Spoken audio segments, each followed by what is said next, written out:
और यूरेशिया की जंग में रूस ने यूक्रेन को तबाह करने में कोई कसर नहीं छोड़ी। यूक्रेन की सरकार अपनी संप्रभुता जितनी भी बचा पाई वो सिर्फ यूरोप और अमेरिका की मदद से संभव हुआ।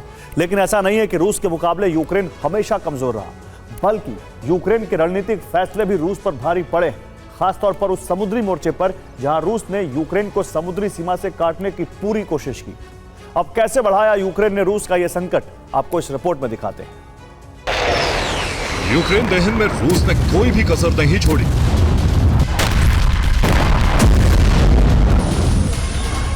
आशंका थी कि रूसी हमलों में यूक्रेन पूरी तरह तबाह हो जाएगा, लेकिन कीव के मिलिट्री थिंक टैंक्स ने जो प्लान बनाया था उसने रूस को उसके मंसूबों में कामयाब नहीं होने दी।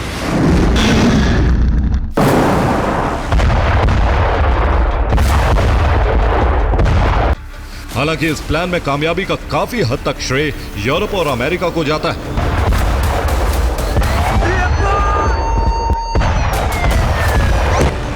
जिन्होंने यूक्रेन को हथियार मुहैया कराए। लेकिन रूस के लिए सबसे बड़ा सदमा यह है कि जिस देश के पास खुद की नौसेना नहीं है, उस देश ने सबसे ज्यादा नुकसान रूस की नेवी को पहुंचा दिया।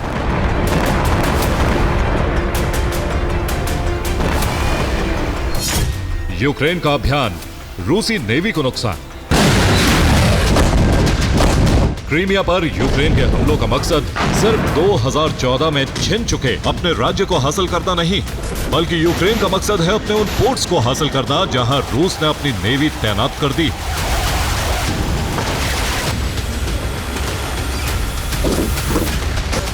इसीलिए हमले भी उन्हीं पोर्ट, उनके आसपास के क्षेत्रों पर हो रहे हैं, जिसे प्रमाणित करता है यूक्रेन के क्रीमिया पर किया गया बिल्कुल नया ड्रोन हमला।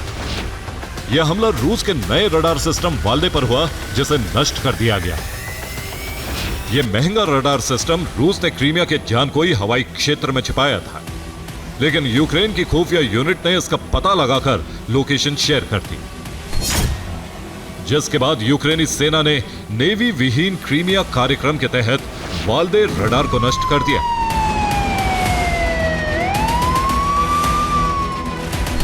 यह रडार इलेक्ट्रॉनिक जैमिंग से लैस ड्रोन पर कंट्रोल खत्म करने में सक्षम और नेविगेशन समेत कम्युनिकेशन सिग्नल रोकने की ताकत रखता था। इसके अलावा क्रीमिया के लिए यही रडार एक अर्ली वार्निंग सिस्टम की भूमिका में था। लेकिन इसी उन्नत रडार सिस्टम को यूक्रेनी ड्रोन यूनिट ने तबाह कर दिया और इस नुकसान के साथ रूस को फिर एक बड़ा झटका यूक्रेन ने दे दिया।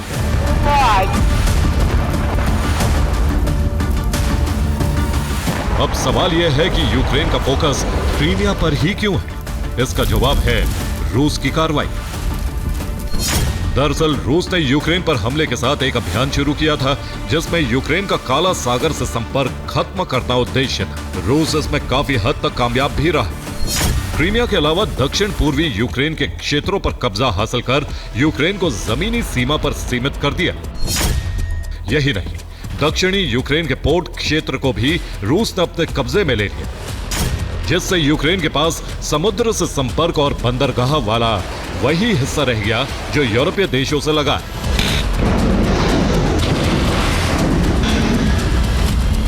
इसीलिए यूक्रेन ने अपने समुद्र अभियान को आगे बढ़ाया, अजोव सागर और काला सागर को वापस हासिल करने का अभियान शुरू किया।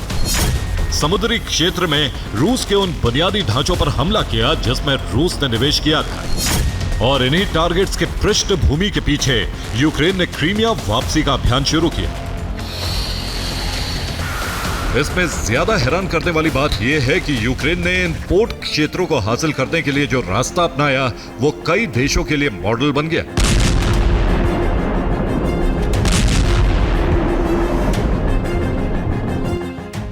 क्योंकि यूक्रेन को हासिल करते हैं अपने पोर्ट क्षेत्र, वो भी बिना नेवी के। और इस अभियान की शुरुआत हुई युद्ध शुरू होने के मात्र 1.5 महीने के अंतराल में, जब 13 अप्रैल 2022 को रूस की नेवल शिप मॉस्कावा पर हमला हुआ। इस हमले के लिए यूक्रेन ने नेपच्यून मिसाइल का इस्तेमाल किया था, और हमले का असर यह हुआ कि जून तक यूक्रेन ने काला सागर के अपने स्नेक द्वीप को वापस हासिल कर लिया। इसके बाद रूस के वालिसी बेस समेत कई जहाजों को भी यूक्रेन ने डुबो दिया। एक अनुमान के तहत नवंबर 2024 तक यूक्रेन ने रूस के 28 युद्धपोत, छोटी नाव समेत एक पनडुब्बी को नष्ट कर दिया।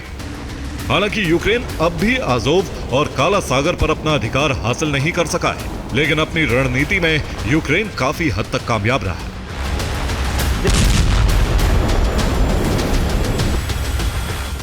इन हमलों में रूस को बड़ा नुकसान उठाना पड़ा।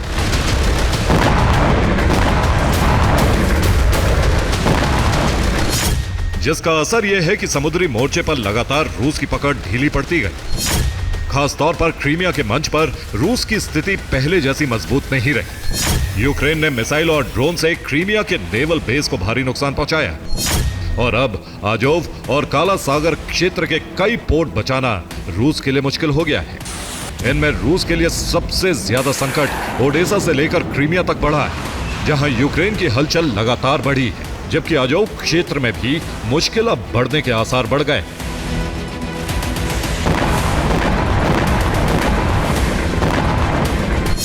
क्योंकि रूस ने बर्दियांस और मारियोपोल पोर्ट पर कब्जे के साथ उसे अंतर्राष्ट्रीय जहाजों के लिए खोला था, लेकिन यह आवाजाही कर्च के रास्ते काला सागर तक संभव थी। पर रूस अब समझ चुका है कि कर्च ब्रिज और जल मार्ग यूक्रेनी हमलों के संकट से घिर गया है। यानी यूक्रेन ने अपने पोर्ट क्षेत्र की वापसी के लिए एक ऐसा अभियान शुरू कर दिया है जो रूस पर भारी पड़ रहा है, और इसमें सबसे बड़ी भूमिका है यूक्रेन को मिले और स्वनिर्मित हथियारों की। समुद्री मोर्चे पर यूक्रेन ने मागुरा और सी बेबी जैसे सतही ड्रोन उतारे हैं। इनमें मागुरा V5 ड्रोन युद्धपोतों पर हमले में कारगर हथियार साबित हुआ है, जबकि सी बेबी ड्रोन भारी विस्फोटकों से हमला करने में सक्षम है। दरअसल यही वो ड्रोन्स हैं जिनकी मदद से यूक्रेन ने रूस के युद्धपोतों को तबाह किया है। यहां तक कि कर्च ब्रिज पर रूस के लिए सबसे बड़ा संकट भी यूक्रेन का यही हथियार है, जिसे ट्रैक करना या नष्ट करना रूस के लिए सबसे बड़ा संकट बन गया है, जिससे समुद्री मोर्चे पर यूक्रेन को बढ़त मिल रही है। Bureau report, TV9 Bharatvarsh.